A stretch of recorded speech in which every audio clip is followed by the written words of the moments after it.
been faced at that point. Yeah. Pitbulls tried to do the super bomb like they did earlier in the match, but the Dudley Boys made the save, which was weird. But that's what went on. Backyard Brawl. First and foremost, Tommy Dreamer looks weird here. I'm so used to the new Tommy Dreamer. Oh yeah, it took him time to evolve to that other character you're talking about. Took him time. Yeah, but with the backyard, I keep saying backyard, backstage brawl. What do you think on this one?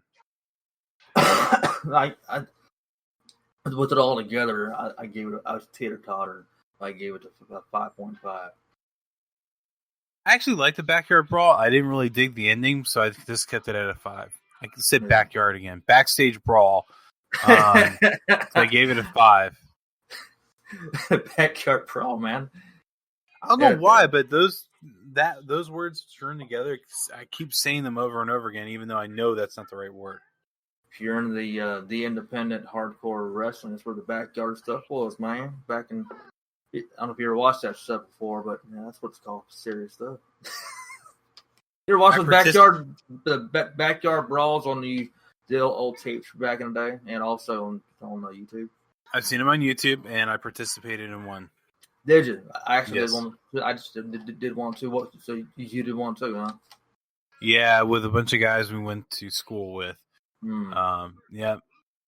The main thing I remember from it is spearing a guy and having a hard time getting up after because I hit my shoulder really, really hard against his thigh.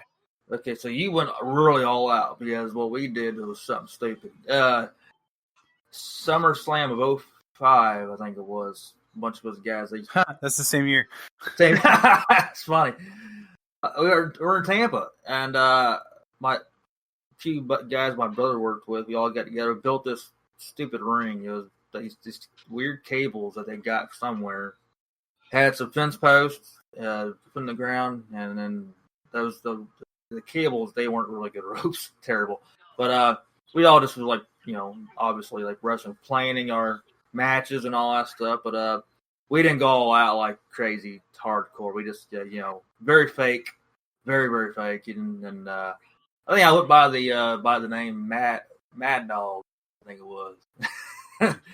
But yeah, it was funny. It's still on YouTube. I'm sure it is. I forgot what it was under, honestly, at the time. Anyways, that was we didn't upload it to YouTube. We were just fucking around.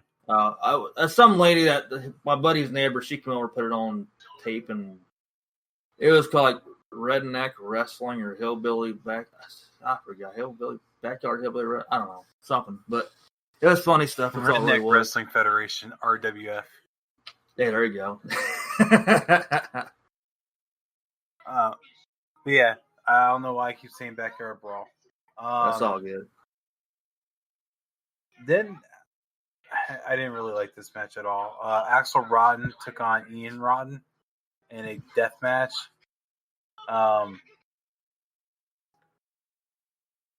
This is another one where Bill Alfonso got involved. Yeah. But the Public Enemy came out, Rocco Rock and Johnny Grunge, and basically and the Gangsters came out after and began brawling ringside. And at that point, Alfonso went for them. And the other referee let the match continue. Axel did a back body drop on the Thumbtacks. No, thank you. And then did a big splash for the victory. No, thank you. Look, I do like hardcore matches occasionally, but the Thumbtacks, man, every time I see them, I'm just like, no. I'm like saying, I was like, damn, this guy, I know it has to hurt, obviously. There is no faking Thumbtacks, especially sticking you. But yeah. That reminds me of that story you told me about Jericho and Dean Ambrose from years ago. Yeah. Yeah, it was funny. But yeah. Thumbtacks crazy. They are, and there's nothing you could pay me as a wrestler to be able to be like, yeah, I'll do that on Thumbtacks. No. Well, here's the thing about it. I know a random thought here. You said pay me enough. Would you be a Tommy Dreamer and drink chewing tobacco spit for that $7,000? Hell no. I don't know if you saw that Monday Night Raw years ago, where he was paid. I think he said he got paid $7,000 to drink Undertaker's chewing tobacco spit. That was not a chance. You could not. I'm not positive. He says they asked me, you want to make I think it's $7,000. Anyways, that just reminded me of that. Bump that up to $500,000. We can start talking about it.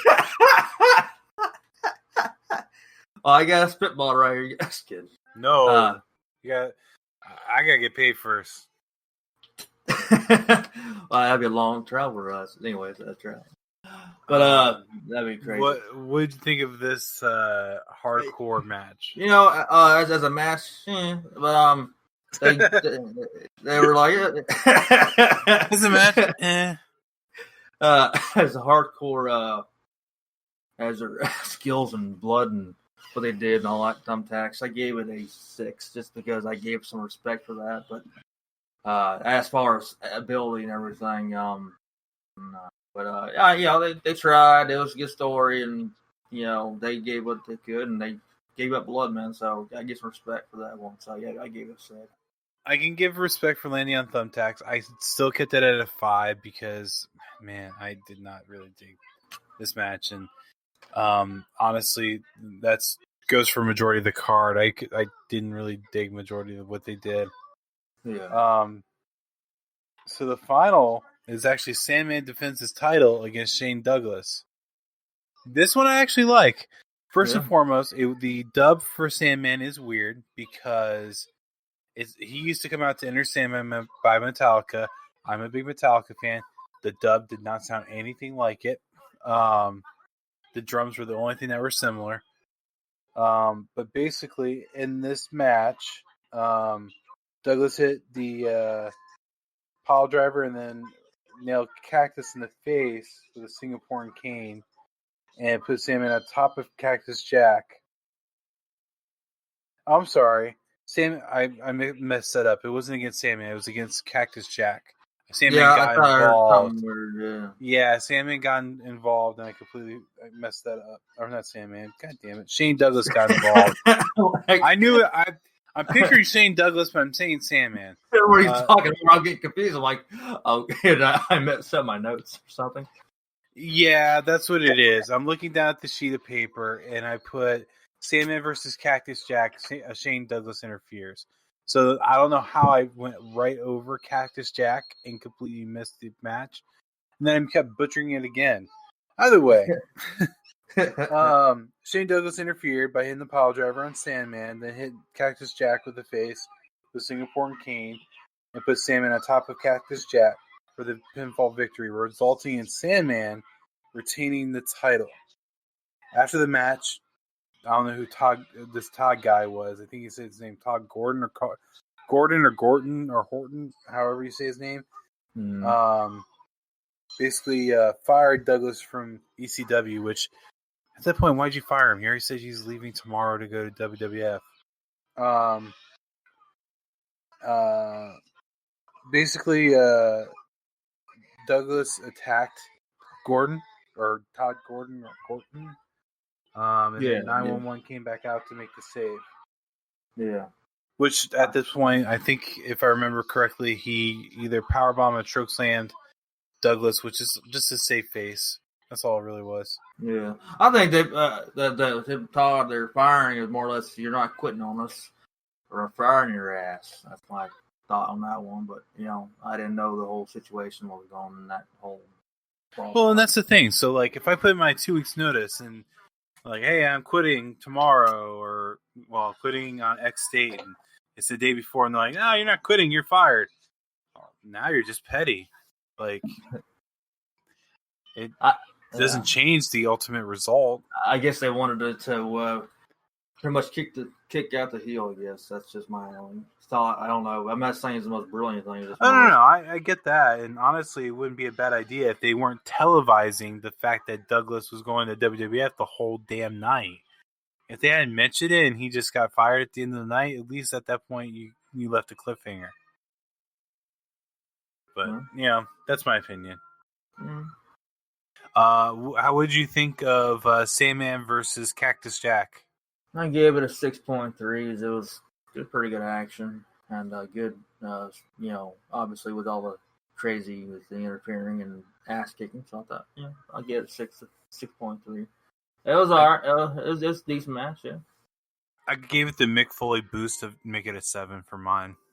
Okay, that's cool. Nothing wrong with And it's that. just because Mick Foley's Mick Foley. You gotta respect the hardcore legend. Hardcore legend. It's who else out there thinks that R-Truth is a hardcore legend, man. 24/7 champion, right? He's gonna retire with that title, and they're like, "R-Truth, you have to give it back." No. He's like, "This is my 24/7 I-95 European World TV." That's hilarious. Anyways, yeah, Cactus Jack, Mick Foley, hardcore legend, awesome. I also give props to so many hardcore wrestlers out there who deserve that respect too, and it's right below that title too. There's a lot of guys out there. I mean, Mick has it because obviously he busted his ass and got hurt how many times, and look what he's done. But he built a big name, and I mean, he wouldn't have had his name as big as it was. Obviously, he went to WWE, so give him props all the way around, man. He worked hard for that. Yeah, and Mick has always been a good guy. It looks like he gets the performance side of it. Yeah, absolutely. This one we did kind of go quickly. It's just, man, this pay-per-view is not good. There's a lot of weird editing. Even the placing of the tag team title match with Raven and Stevie didn't make sense. They're bouncing all over the place. They kept doing rough cuts, which made it look like it took place over a span of like 4 days. But yeah, but the production was a lot different. Big. Yeah, I know it was the first pay-per-view and their budget was small, and I get that. It just that the production was, like I said, it's a little confusing at times. But very Vince Russo-like. Yes, and there's yes and no, in my opinion. I just looked at it as as you texted me earlier about this, is like they were expecting more, and I thought there was more too. But I mean, yeah, it could have been better job, yes. But I guess it's like first time, and they're a young company and trying to get their way the best they could. They were on a low budget, very low budget, and did the best they could. So the production was a little bit confusing, and I wasn't looking for like a WWE production or WWE at the time. I was just looking for a little bit more, I guess. But it got better as time went on. So, but the final match was really good. Yeah, I gave that 6.7. It was entertaining. Yeah, I gave it a 7 myself, and part of that, again, I think we already mentioned this actually. Mick Foley, he got the Mick Foley boost. So yeah, absolutely. But that's the reason why this review is so short. It's just it didn't work for either one of us. We didn't have much to talk about. So, and I'll be honest, not like taking credit for it. Like we were talking about what we're gonna do for a review. I'm like, well, we have not done ECW yet, so I'm like, let's try ECW. Like, saw it first that 95. I'm like, give it a shot. But we'll do some more ECW pay-per-views as time goes on. Probably, pick them out and do more. So yeah. Yep. So I guess that'll be the end of it for us here. You can catch us on Spreaker, Spotify, Google Podcasts, and Apple Podcasts. And if you're one of the new listeners that joined us and downloaded the pilot and not anything else, please feel free to provide us feedback. You can do it via Twitter at WrestlingSCool, and Mark can take over the rest for the socials. So, KM controls the Twitter. I take care of the Instagram, and on Instagram we are at Wrestling's Still Cool, and Facebook Wrestling Still Cool. Or you can email us wrestlingstillcool@gmail.com. You can email us your thoughts on the podcast, what you want your reviewed, opinions, say hey or just DM us, however. But for y'all that are new to the show and download, we appreciate you listening. Share it with your buddies and